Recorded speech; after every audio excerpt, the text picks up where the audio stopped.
You're watching East Asia Tonight on CNA. Let's continue our discussion on the 1992 consensus with our two guests. Ina Tangen, Senior Fellow at Taihe Institute and Chairman of Asia Narratives, joining us from Beijing, as well as from Taiwan. We have James Chen, Assistant Professor from Tamkang University. Mr. Tangen, let's just talk about the business and economic ties between Taiwan and China here. How does that help ease the political tensions between them, or do they actually create more problems than they solve? Well, I mean, there's a little bit of both. A river runs in one direction. Unfortunately, there are always countercurrents.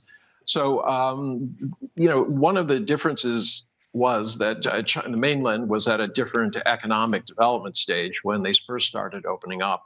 A lot of Taiwanese view Chinese who were coming over as very different from them. They saw themselves as less civilized. Today, there's very little difference between the mainland and Taiwan, yet there's still this kind of persistent idea that somehow we're different from them.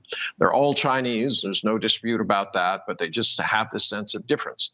So in terms of business, most business has been very, very productive. Many Taiwanese businessmen have gotten very, very wealthy, relocating factories to the mainland, taking advantage of lots of opportunities and tremendous number of beneficial policies that Beijing and provinces have given them. You can get an apartment if you move to Fujian. There's free education. There's all sorts of things. It doesn't mean that you're on easy street, but it does show that the mainland is trying very hard. Now, if there was no consensus, none of these policies would have been in there. Now, there are a few in Taiwan who like to play a game. They like to come to China, make lots of money, and then go back and kind of rally for the Independence Party. And then they come back and say, well, what can you do for me to make me change my mind? This is kind of transactional politics, not very good. Limited to very few, but it's still something that bothers the mainland. All right, transactional politics, interesting stuff there. Professor Chen, then, what about initiatives like you've got the China Dream, you've got the Belt and Road Initiative? How do you think that influences China's policy towards Taiwan? Well, these policies proposed by President Xi Jinping basically did not really directly have an impact on Taiwan because Taiwan is sort of excluded from their Belt and Road Initiative and some of the other relevant policies. Well, most of this impact will happen on Taiwan's diplomatic allies. For example, like our allies in Latin America, our allies in South Pacific. So these countries, they are suffering from the pressure because, sometimes their party politics within their country, they need to care about people's feeling about if they want to welcome more Chinese investment or they want to keep Taiwan, as a diplomatic ally. So this becomes a question for Taiwan in terms of the Belt and Road Initiative and some of other relevant policies launched by Chinese side.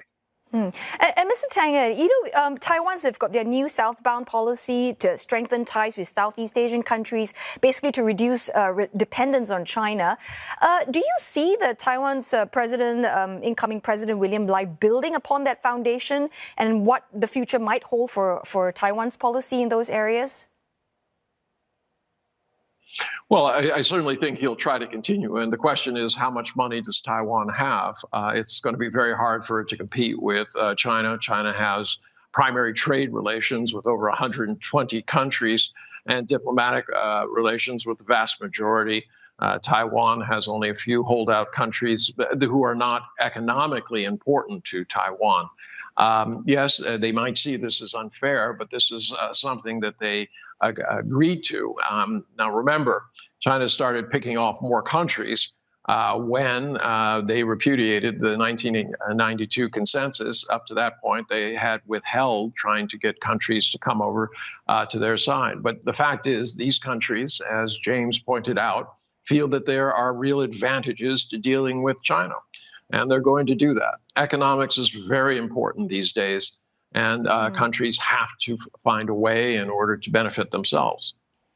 And Professor Chen, economics being very, very important, and with William Lai, as Taiwan president, what are the other opportunities for these new approaches, economics aside, or what conditions are necessary for a path forward? I think President Lai, he has to be very practical in the future. Because just like Professor said, he is the president with very weak mandate. Only 40% of people vote for him. So he has to consider the greater good for all the people here in Taiwan, and he has to consider all the foreign relations we have with other countries. Because taking away Taiwan's diplomatic allies is irreversible. We never, happen to take it back since, Tsai Ing-wen lost, 8 countries in the past 8 years, and we are only having 12 right now. So if China continually using this kind of, economic leverage against all the countries that Taiwan has formal relation with, then these countries, they are going to suffer a lot of pressure, to sever their ties with Taiwan. Well, I'm afraid that's all the time we have for this discussion. Thanks so very much to both of you for your time and thoughts. Ina Tangen, Senior Fellow at Taihe Institute and Chairman of Asia Narratives, and from Taiwan, James Chan, Assistant Professor from Tamkang University.